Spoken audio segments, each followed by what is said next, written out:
अस्सलाम वालेकुम दोस्तों, मैं हूं मोहम्मद रेहान और आज मैं बात करने वाला हूं कि कमाए हुए पैसे को कैसे बचाया जाए। ज़्यादातर परिवारों में ज़्यादातर लोगों की ये शिकायत रहती है कि हम पैसा बहुत कमाते हैं, मेहनत बहुत करते हैं, लेकिन पैसे को बचा नहीं पाते। देखिए, पैसे को बचाना एक कला है, एक आर्ट है, एक हुनर है। पैसा कमा कोई भी लेता है, पैसा कमा लेना आसान है, पैसा कमा लेना कोई कमाल की बात नहीं है, पैसे को बचा लेना कमाल की बात है। पैसा कमाना हर कोई जानता है, लेकिन पैसे को बचाना कोई कोई जानता है। पैसा हर किसी से नहीं बचता। बहुत सौ की फजूल खर्ची करने की आदत होती है, बहुत से बीड़ी, तंबाकू, सिगरेट में पैसा बर्बाद कर देते हैं, लेकिन पैसे को बचाना हर किसी के बस की बात नहीं होती। पैसा कमाना हर कोई जानता है। आइए जानते हैं, समझने की कोशिश करते हैं कि हम पैसे को कैसे बचा सकते हैं।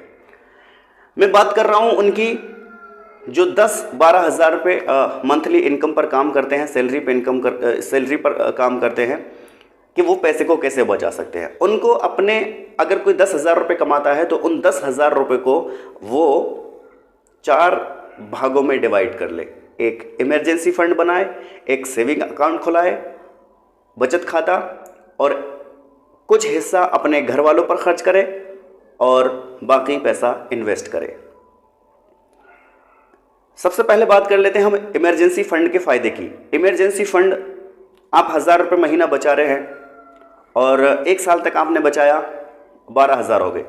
खुदा ना खास्ते कोई बीमारी हो जाती है, कोई परेशानी आ जाती है, कोई मुसीबत आ जाती है, पैसों की ज़रूरत पड़ती है, तो आप इस इमरजेंसी फंड में से इस्तेमाल कर सकते हैं।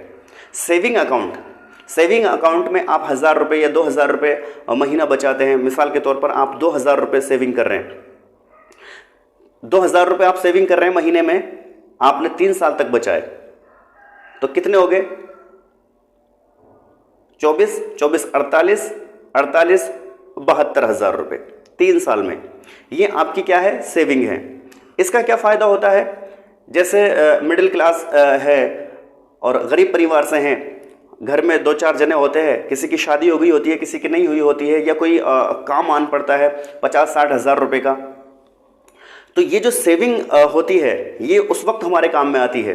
जैसे कि घर में कोई हिस्सा पड़ रहा है, 2 भाई हैं, 3 भाई हैं, और भैया आपको 50-50 हज़ार रुपये देने, 60-60 हज़ार रुपये देने हैं, या शादी है कि भाई इतना इतना ये करना है, तो आप इनमें से ये जो सेविंग आपने की है इसमें से आप आसानी से दे सकते हैं। आपको किसी से लेने की ज़रूरत नहीं पड़ेगी, और ना ही आपने जो पैसा इन्वेस्ट किया है उसकी तरफ देखने की ज़रूरत पड़ेगी। मैं इसको और अच्छे से समझाने की कोशिश करूँगा।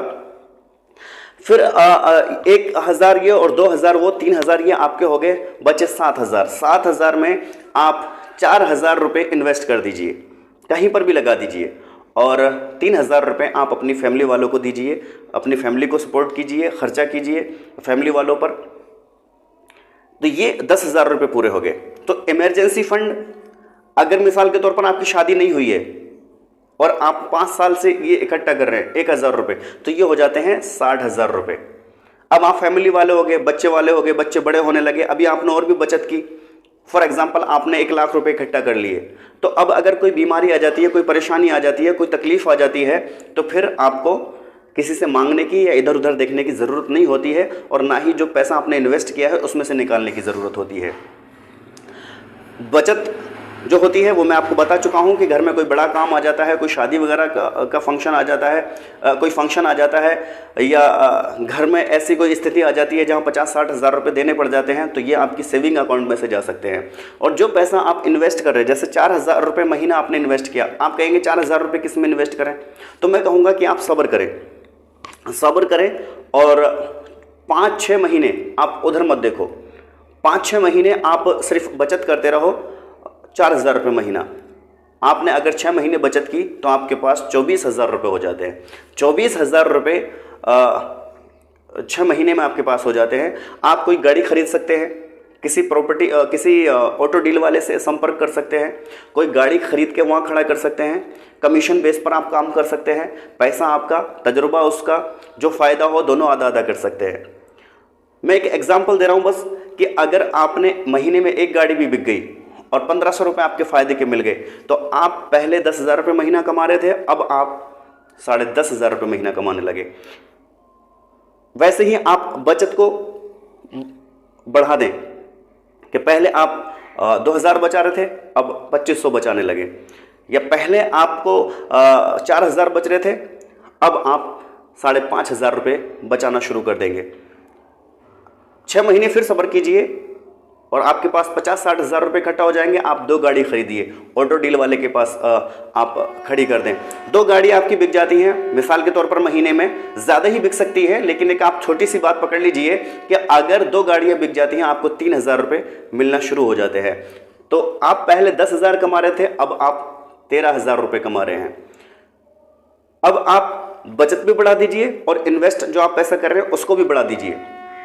इन्वेस्टमेंट में आपने पैसा बढ़ाया, आपके पास फिर लाख रुपए हो गए या लाख से ऊपर हो गए, और इमरजेंसी फंड या बचत में से भी ज़रूरत पड़ रही है काम में लगाने के लिए, तो आप उसमें से निकाल के पैसा पूरा कर लीजिए। आपने 5 गाड़ी खड़ी कर दी, अब आपकी 5 गाड़ियां वहां पर खड़ी हैं। एक गाड़ी अगर 1000 रुपये भी देके जाती है तो आपको 5000 रुपये की इनकम हो जाती है। 5000 रुपये की इनकम आपको हो गई। अब पहले आप 10,000 रुपये महीना कमा रहे थे, अब आप 15,000 रुपये महीना कमा रहे हैं। तो ऐसे ही आप धीरे धीरे आगे बढ़ते जाएंगे। लेकिन ये इमरजेंसी फंड और बचत में से जो आपने पैसा निकाला है, इसको आप ये समझ के निकालें कि आपने किसी से उधार लिया है। हमारे यहाँ होता क्या है, सेविंग अकाउंट तो हम खुलवा लेते हैं, लेकिन समझते नहीं है कि सेविंग अकाउंट क्या होता है, बचत खाता क्या होता है। बचत कर ही नहीं पाते, समझते नहीं। क्योंकि अगर हमारे पास 1000-2000 रुपए इकट्ठे हो गए तो हमारी नज़र जो है इस बचत के खाते पर ही होती है कि मेरे पास ये बचत का पैसा है, इसमें से हम निकाल लेते हैं और निकाल के फिर भूल जाते हैं। हालांकि ऐसा नहीं होना चाहिए। अगर बचत खाते में से किसी ने पैसे निकाले हैं तो ये समझ के निकाले कि मैंने उधार लिए हैं किसी से। जितनी फिक्र किसी के उधार का पैसा देने की होती है, उतनी फिक्र इस चीज़ की होनी चाहिए कि ये पैसा मुझे हर हाल में डालना है। तो अगर आपको ज़रूरत अगर लग रही है तो आप इमरजेंसी फंड से भी ले सकते हैं, सेविंग अकाउंट से भी ले सकते हैं, जो बचत है आपकी उसमें से भी ले सकते हैं, लेकिन अपना काम निकाल के फिर फ़ौरन वापस उस पैसे को आप वापस सेविंग में डालें और इमरजेंसी फंड में डालें। ये आपके लिए बड़ा ज़रूरी है। अगर देखिए आप 2-2 हज़ार रुपये भी महीना बचाएंगे तो आप अगर 20 साल तक 2-2 हज़ार रुपये बचाते रहते हैं तो आप कितना फंड इकट्ठा कर सकते हैं, ये आप अपने आप से हिसाब लगा लेना। आप इतने रिटायरमेंट का आपका टाइम आएगा, लाखों रुपए आपके अकाउंट में होंगे अगर खाली आप 2000 रुपये महीने ही बचाते रहे। ये कोई बड़ी बात नहीं है। अगर कोई सरकारी नौकर नहीं है या दूसरी कोई ऐसी जड़ मजबूत नहीं है, बुनियादी तौर पर वो मजबूत नहीं है, आर्थिक तौर पर मजबूत नहीं है, या फैमिली बैकग्राउंड उसका मजबूत नहीं है, अगर वो ऐसा करता रहे तो जब तक वो रिटायर होगा, रिटायरमेंट का टाइम आएगा, तब तक उसके पास अच्छा बैलेंस होगा। उसको औलाद की तरफ, बच्चों की तरफ, घर वालों की तरफ, किसी की तरफ देखने की ज़रूरत नहीं होगी। बहरहाल कोशिश करिएगा कि आप अपने पैसे का सही इस्तेमाल करें। और सबसे मेन चीज़ जो लोग पूछते हैं कि हम मालदार कैसे होंगे, मालदार कैसे होंगे, मैं उनको कम शब्दों में बता देता हूँ कि जब तक इंसान पैसे से पैसा कमाना नहीं सीखता तब तक वो मालदार नहीं हो सकता। तो चाहिए कि हम पैसे से पैसे कमाना सीखें। और एक और सबसे ज़रूरी चीज़, मैंने ये ऑटो डील वाला सिर्फ एक उदाहरण दिया है, एग्जाम्पल दिया है। आप अपने हिसाब से देख सकते हैं कि आप किस चीज़ में पैसा लगा करके पैसा कमा सकते हैं, या किस पर आप भरोसा कर सकते हैं, किस पर यकीन कर सकते हैं। तो अपने रिस्क पर ये आप कीजिएगा।